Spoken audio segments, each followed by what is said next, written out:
ಬ್ರೇಕ್ನ ನಂತರ ಬೆಂಗಳೂರು ಫಸ್ಟ್ಗೆ ಸ್ವಾಗತ. ಇವತ್ತು ಕ್ರಿಶ್ಚಿಯನ್ನರ ಸಂಭ್ರಮದ ದಿನ. ಯೇಸು ಕ್ರಿಸ್ತ ಪುನರುತ್ಥಾನಗೊಂಡಂತಹ ದಿನವಿದು. ಈ ದಿನವನ್ನ ಕ್ರೈಸ್ತರು ಅತ್ಯಂತ ಸಂಭ್ರಮ ಸಡಗರದಿಂದ ಆಚರಿಸ್ತಾರೆ.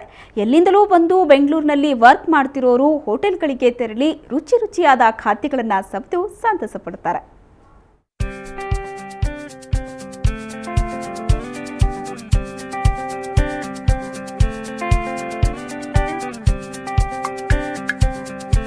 ಲೈಟ್ ಮ್ಯೂಸಿಕ್, ಅಂದದ ಕೇಕ್, ಚಾಕ್ಲೇಟ್ಸ್, ಬಾಯಲ್ಲಿ ನೀರೂರಿಸೋ ಚಿಕನ್ ಐಟಮ್ಸ್. ಇದು ಇಂದಿರಾನಗರದ ಹೋಟೆಲ್ ಒಂದರಲ್ಲಿ ಈಸ್ಟರ್ ಸ್ಪೆಷಲ್.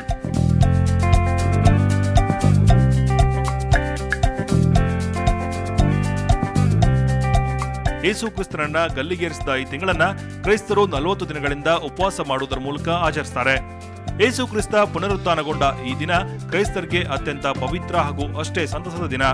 ಈ ದಿನದಂದು ಕ್ರೈಸ್ತರು ತರಹೇವಾರಿ ಖಾದ್ಯಗಳನ್ನು ಸ್ವೀಕರಿಸುವ ಮೂಲಕ ಆಚರಿಸುತ್ತಾರೆ.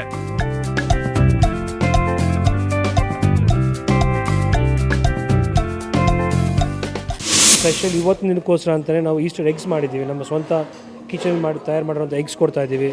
ಪ್ಲಸ್ ನಾವು ಒಂದು ಇಟಾಲಿಯನ್ ಸೆಕ್ಷನ್ ಇಟ್ಟಿದ್ದೀವಿ. ಅನ್ಲಿಮಿಟೆಡ್ ಪಾಸ್ತಾ ಸಿಗುತ್ತೆ, ಪೆನ್ನೆ ಪಾಸ್ತಾ ಇದೆ, ಸ್ಪೆಗೆಟಿ ಇದೆ. ಪ್ಲಸ್ ಅದರಲ್ಲಿ ಯಾವ ಬೇಸ್ ಬೇಕು, ಯಾವ ಗಿರಾಕಿ ಯಾವ ಥರ ಇಷ್ಟನೋ ಆ ಥರ ಎಲ್ಲ ಅವ್ರು ಮಾಡ್ಕೊಂಡು ಎಷ್ಟು ಬೇಕಾದ್ರೂ ತೊಗೋಬೋದು. ಈಸ್ಟರ್ ಅಂಗವಾಗಿ ಕ್ರೈಸ್ತರು ಈ ರುಚಿಯಾದ ಖಾದ್ಯಗಳನ್ನು ಸವಿಯುತ್ತಾ ಮಸ್ತ್ ಎಂಜಾಯ್ ಮಾಡಿದ್ರು.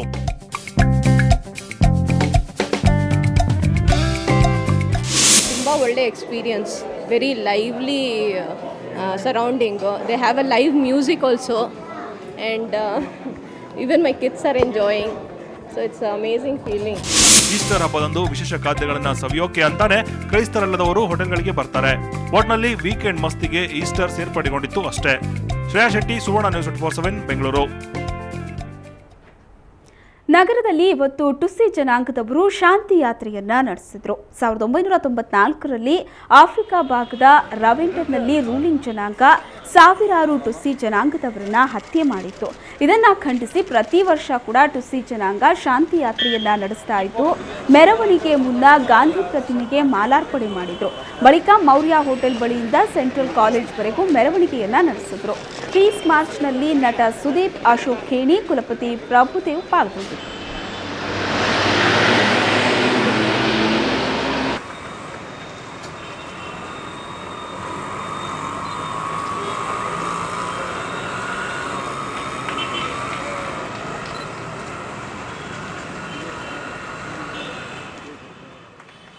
ಒಂದು ಜಿನೋಸೈಡ್ ಅಂತ ಏನು ಪ್ರಾರಂಭ ಮಾಡಿದರು, ಅದರ ಒಂದು ಜಿನೋಸೈಡ್ ಆಗಿದ್ದಿರದ ಒಂದು ಮತ್ತೆ ಈ ರೀತಿಯ ಒಂದು ಆಗದೇ ಇರಲಿ, ಒಂದು ಕರಾಳ ನೃತ್ಯ ಆಗದೇ ಇರಲಿ ಅಂತಕ್ಕಂಥ ಒಂದು ದೃಷ್ಟಿಯನ್ನು ಇಟ್ಕೊಂಡು ರುವಾಂಡದ ಹೈಕಮಿಷನರ್ ಬಂದಿದ್ದಾರೆ.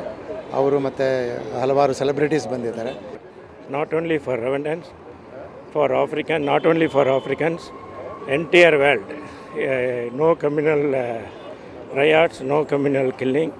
ಯಾರು ಒಬ್ರಿಬ್ಬರಿಗೆ ಒದ್ದಾಡಿಕೊಂಡು ಪವರ್ಗಾಗಿ ಒದ್ದಾಡ್ಕೊಳ್ಬಾರ್ದು. ಅದೇ ಇದರದ್ದು ಒಂದು ಇದು. ಇನ್ನು ಫ್ಯೂಚರ್ನಲ್ಲಿ ಈ ಥರ ಆಗೇ ಬಾಧೆಯಲ್ಲಿ. ಖ್ಯಾತ ಸಾಹಿತಿಗಳಾದ ಸೀತಾರಾಮ್ ಗೋಯಾಲ್, ರಾಮ್ ಸ್ವರೂಪ್, ಕೆ.ಎಸ್.ಎಲ್. ಲಾಲ್, ಸುಹಾಸ್ ಅವರ 8 ಪುಸ್ತಕಗಳು ಇವತ್ತು ಯುವನಿಕಾದಲ್ಲಿ ಲೋಕಾರ್ಪಣೆಗೊಂಡವು. ಮುಂಬೈ ಸಾಹಿತಿಯಾದಂತಹ ಮುಜಾಫಿರ್ ಹುಸೇನ್ರಿಂದ ಸೀತಾರಾಮ್ ಗೋಯಾಲ್ರ ಇಸ್ಲಾಂ ಆಕ್ರಾಂತ ಸೇರಿದಂತೆ 4 ಪುಸ್ತಕ, ಕೆ.ಎಸ್. ಲಾಲ್ರ ಯಾರು ಈ ಭಾರತೀಯ ಮುಸ್ಲಿಮರು ಸೇರಿದಂತೆ 2 ಪುಸ್ತಕ, ರಾಮ್ ಸ್ವರೂಪ್ರ ಹದೀಸ್ ಚಿತ್ರಿಸುವ ಇಸ್ಲಾಂ, ಸುಹಾಸ್ ಮಜುಮ್ದಾರ್ರ ಜಿಹಾದ್ ಪುಸ್ತಕಗಳು ಲೋಕಾರ್ಪಣೆಗೊಂಡವು. ಸಾಹಿತ್ಯ ಸಿಂಧು ಪ್ರಕಾಶನ ಆಯೋಜಿಸಿದ ಈ ಕಾರ್ಯಕ್ರಮದ ಅಧ್ಯಕ್ಷತೆಯನ್ನ ಕಾದಂಬರಿಕಾರ ಎಸ್.ಎಲ್. ಭೈರಪ್ಪ ವಹಿಸಿದ್ರು.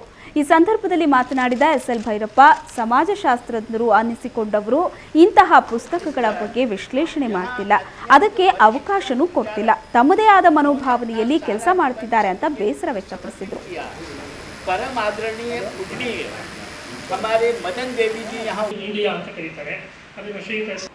ಕೆ.ಎಸ್. ಲಾಲ್ ಬರೆದಿರುವಂಥ ಭಾರತದ ಮತ್ತು ಮುಸ್ಲಿಮರು ಯಾರು, Indian Muslims who are they and their causes ಅಂತ ಅನ್ನುವಂಥ ಪುಸ್ತಕ ಇಲ್ಲೇನೋ ಈಗ ಅನುವಾದ ಮಾಡಿದ್ದಾರೆ. ಇಂಥದ್ದು ಎಷ್ಟೋ ವಿಷಯಗಳು ನಾವು ಸಮಾಜಶಾಸ್ತ್ರಜ್ಞರು ವಿಶ್ಲೇಷಣೆ ಮಾಡಿದ್ರೆ ನಿಜವಾದ ರೀತಿಯಲ್ಲಿ ವೈಜ್ಞಾನಿಕವಾಗಿ ಫೀಲ್ಡ್ ಸ್ಟಡಿ ಮಾಡಿದ್ರೆ ನಮಗೆ ಗೊತ್ತಾಗುತ್ತೆ. ಆದರೆ ಈ ಥರದ ಫೀಲ್ಡ್ ಸ್ಟಡಿ ನಮ್ಮಲ್ಲಿ ಆಗಿಯೇ ಇಲ್ಲ, ಆಗೋಕ್ಕೆ ಅವಕಾಶನೂ ಕೊಡೋದಿಲ್ಲ.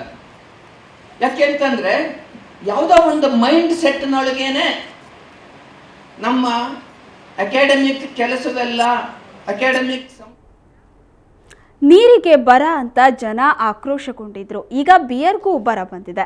ಬಜೆಟ್ನಲ್ಲಿ ಬಿಯರ್ ಬೆಲೆ ಹೆಚ್ಚಾಗಿದೆ, ಆದರೆ ಪರಿಷ್ಕೃತ ದರ ಪಟ್ಟಿ ಇನ್ನೂ ಬಿಡುಗಡೆ ಆಗಿಲ್ಲ.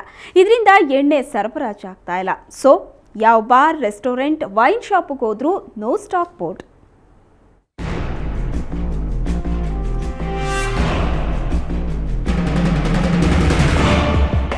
ಸಿಲಿಕಾನ್ ಸಿಟಿಲಿ ಇಷ್ಟು ದಿನ ನೀರಿಗೆ ಬರ ಅಂತ ಜನ ಬೀದಿಗಿಳಿತಾ ಇದ್ರು. ಈಗ ಬಿಯರ್ಗೂ ಬರ ಬಂದಿದೆ. ಬಿಯರ್ ಜೊತೆಗೆ ಹಾಟ್ ಡ್ರಿಂಕ್ಸ್ ಕೂಡ ಸಿಗ್ತಾ ಇಲ್ಲ. ಇದಕ್ಕೆ ಕಾರಣ ಬಜೆಟ್ನಲ್ಲಿ ಎಣ್ಣೆ ರೇಟ್ನ ಜಾಸ್ತಿ ಮಾಡಿರೋದು. ಈವರೆಗೂ ಪರಿಷ್ಕೃತ ದರ ಪಟ್ಟಿ ಕರ್ನಾಟಕ ಪಾನೀಯ ನಿಗಮಕ್ಕೆ ಸಿಕ್ಕಿಲ್ಲ. ಸೊ ಮದ್ಯದಂಗಡಿಗಳಿಗೆ ಸ್ಟಾಕ್ ಬರ್ತಿಲ್ಲ. ಮಾರ್ಚ್ 22ರಿಂದಾನೂ ಇದೇ ಪರಿಸ್ಥಿತಿ ಇದೆ. ಇದರಿಂದ ಮದ್ಯ ಮಾರಾಟಗಾರರಿಗೂ ವ್ಯಾಪಾರ ಇಲ್ಲದಂತಾಗಿದೆ, ಇಲಾಖೆಗೂ ನಷ್ಟ ಆಗ್ತಾ ಇದೆ. ಸ್ಟಾಕು ನಮಗೆ ಕೊಟ್ಟೇ ಇಲ್ಲ. ಆದರೆ ನಮ್ಮ ಹತ್ರ ಈ ಕೆಲವೊಂದು ಪ್ರಾಡಕ್ಟ್ ಹೋಗದೆ ಉಳ್ಕೊಂಡಿರ್ತಾವಲ್ಲ ಅಂಗಡಿಯಲ್ಲಿ, ಆ ಸ್ಟಾಕನ್ನು ನಾವು ಕೊಟ್ಬಿಟ್ಟು ಕಸ್ಟಮರ್ಗೆ ನಿಭಾಯಿಸ್ತಾ ಇದ್ದೀವಿ, ಇದಿದೆ ತಗೊಳ್ಳಿ ಅಂತೇಳಿ. ಬಟ್ ನಮಗೆ ರಾಜ್ಯ ಸರ್ಕಾರ ಪಾನೀಯ ನಿಗಮದಿಂದ ಇದುವರೆಗೂ 1ನೇ ತಾರೀಕಿಂದ ಇವತ್ತಿನ ತನಕ ಯಾವುದೇ ಕಾರಣಕ್ಕೂ ಸ್ಟಾಕು ಕೊಟ್ಟಿಲ್ಲ. ಎಲ್ಲೂ ಸ್ಟೇಟಲ್ಲಿ ಎಲ್ಲೂ ಕೊಟ್ಟಿಲ್ಲ. ಕೇಳಿದ್ರೆ ಪ್ರೈಸ್ RT ನಗರ, ರಾಜಾಜಿನಗರ, ವಸಂತನಗರ, ಬಸವನಗುಡಿ ಸೇರಿದಂಗೆ ಬಹುತೇಕ ಎಲ್ಲೂ ಕೂಡ ಮದ್ಯ ಸಿಗ್ತಾ ಇಲ್ಲ. ಕೆಲವೆಡೆ ಹೆಚ್ಚಿನ ಬೆಲೆಗೆ ಮಾರಾಟ ಮಾಡಲಾಗ್ತಾ ಇದೆ. ಇದರಿಂದ ಮದ್ಯಪ್ರಿಯರಿಗೆ ತುಂಬಾ ನಿರಾಸೆ ಆಗಿದೆ. ಎಲ್ಲಿ ಸಿಗ್ತದೆ ಅದು ಯಾವ್ದು ಸಿಗಿದೆ ಅದು ತಗೊಂಡು ಹೋಗ್ತದೆ. ಸ್ಟಾಕ್ ಇಲ್ಲ ಅಂತಲ್ಲ, ಒಂದು ವಾರ ಆಯ್ತು, ಒಂದು ವಾರ ಮೇಲೆ ಆಯ್ತು. ನಾವೆಲ್ಲ ಕೇಳೋಕೆ ಹೋದ್ರೆ ಅದಿಲ್ಲ ಇದಿಲ್ಲ ಅಂತಾರೆ. ಆಮೇಲೆ ಆ ಬ್ರ್ಯಾಂಡ್ ಇಲ್ಲ, ಇದು ಇಲ್ಲ, MC ಬ್ರ್ಯಾಂಡ್ ಇಲ್ಲ, MC ಸ್ಕಿಲ್ಲ ಅಂತಾರೆ. ಅದಕ್ಕೆ ಅಲ್ಲಿಂದ ನಾವು ಇಲ್ಲಿ ಬರ್ತೀವಿ. ಇದು ಸುಮಾರು ದಿನದಿಂದ ಮೇಡಮ್ ಮೇಲೆ ಒಂದು ವೇನ್ಸ್ ಇದೆ, ಅಲ್ಲೂ ಅಷ್ಟೇ ಯಾವಾಗ ನೋಡಿದ್ರು ಸ್ಟಾಕ್ ಇಲ್ಲ ಅಂತಾರೆ. ಮದ್ಯ ಸಿಗದೆ ಜನ ಸಾರಾಯಿ ಕಳ್ಳಭಟ್ಟಿಗೋ ಶರಣಾಗೋ ಮೊದಲು ಈ ನೋ ಸ್ಟಾಕ್ ಸಮಸ್ಯೆಯನ್ನ ಅಬಕಾರಿ ಇಲಾಖೆ ಪರಿಹರಿಸಬೇಕಿದೆ. ನಂದಿನಿ ಜೆ, ಸುವರ್ಣ ನ್ಯೂಸ್ 24/7 ಬೆಂಗಳೂರು.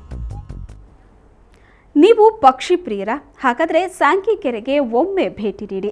ಯಾಕಂದರೆ ಈ ನಿಸರ್ಗಧಾಮದಲ್ಲಿರೋ ಕೆರೆಗೆ ವಿದೇಶಿ ಹಕ್ಕಿಗಳ ಸೇರ್ಪಡೆಯಾಗಿದೆ. ದಿನವೂ ಟ್ರಾಫಿಕ್, ಪೊಲ್ಯೂಷನ್, ವರ್ಕ್ ಅಂತ ಫ್ರಸ್ಟ್ರೇಟ್ ಆಗಿದ್ರೆ ಇಲ್ಲಿ ನಿಮಗೆ ಸ್ವಲ್ಪ ರಿಲೀಫ್ ಸಿಗುತ್ತೆ.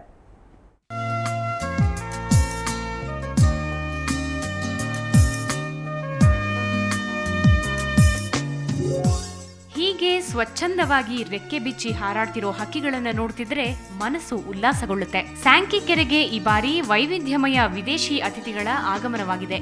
ಅಲ್ಲದೆ ಫೇಕಿಂಗ್ ಡಕ್, ಗೀಸ್ ಪಕ್ಷಿಗಳನ್ನ ದಕ್ಷಿಣ ಆಫ್ರಿಕಾದಿಂದ ತರಲಾಗಿದೆ.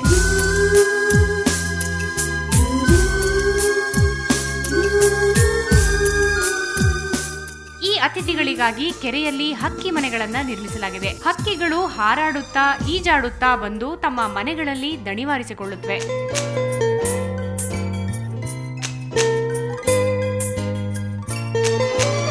ನಮ್ಮ ಮಲ್ಲೇಶ್ವರಂ ಶಾಸಕರಾದ CN ಅಶ್ವಥ್ ನಾರಾಯಣ್ ಅವರು ಇದ್ರ ಬಗ್ಗೆ ನಮಗೆ ಐಡಿಯಾ ಕೊಟ್ಟು, ಅವರೇ ಎಲ್ಲ ಫಂಡಿಂದ ಅವ್ರಿಗೆ ನಮ್ಗೆ ಸ್ವಲ್ಪ ದುಡ್ಡು ಕೊಟ್ಟು ಅವರೇ ಒಂದು ಕಾಣಿಕೆಯಿಂದ ಮಾಡಿಕೊಟ್ಟಿದ್ದಾರೆ ಮೇಡಮ್. ಈ ಬಾತುಕೋಳಿ ಮನೆ ಅಂತ. ಬಾತುಕೋಳಿ ಮನೆ ಮಾಡಿದ ಮೇಲೆ ನಾನಾ ಥರ ಪಕ್ಷಿಗಳೆಲ್ಲ ಬಂದು ಅದ್ರ ಜೊತೆಯಲ್ಲಿ ಆಟ ಆಡಿಕೊಂಡು ಸಂತೋಷನ ಇಲ್ಲಿ ಬರೋ ಸಾರ್ವಜನಿಕರಿಗೆ ಸಂತೋಷ ಪಡಿಸ್ತಾ ಇದೆ. ಕಾಂಕ್ರೀಟ್ ಕಾಡಿನಂತಿರುವ ಉದ್ಯಾನ ನಗರಿಯ ಮಧ್ಯೆ ಇಂಥದ್ದೊಂದು ಪಕ್ಷಿಗಳ ಲೋಕವನ್ನೇ ನೋಡುತ್ತಿರುವ ಬೆಂಗಳೂರಿಗರು ಮನೋಲ್ಲಾಸಗೊಳ್ತಿದ್ದಾರೆ. ನಾವು ಮುಂಚೆ ನೋಡೋದಕ್ಕೂ ಈಗಲೂ ತುಂಬ ವ್ಯತ್ಯಾಸ ಆಗಿದೆ. ಅಂದರೆ ಮುಂಚೆ ಹೆದರ್ಕೊಳ್ತಾ ಇದ್ವಿ ಸ್ವಲ್ಪ ಈ ಕಡೆ ಎಲ್ಲ ಬರಬೇಕು ಅಂತ ಹೇಳಿದ್ರೆ. ಆಮೇಲೆ ಸುಮಾರು ಪಕ್ಷಿಗಳಿಗಂತೂ ತುಂಬ ಅಪರೂಪನೇ ಆಗೋಗ್ಬಿಟ್ಟಿದೆ. ಈ ಎನ್ವೈರ್ನ್ಮೆಂಟ್ ಇದರಿಂದ ಹಾಳಾಗ್ತಾ ಇದೆ.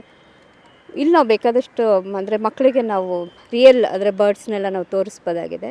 ಮಕ್ಕಳಿಗೆ ಆಟ ಆಡೋಕ್ಕೂ ಚೆನ್ನಾಗಿ ಮಾಡಿದ್ದಾರೆ.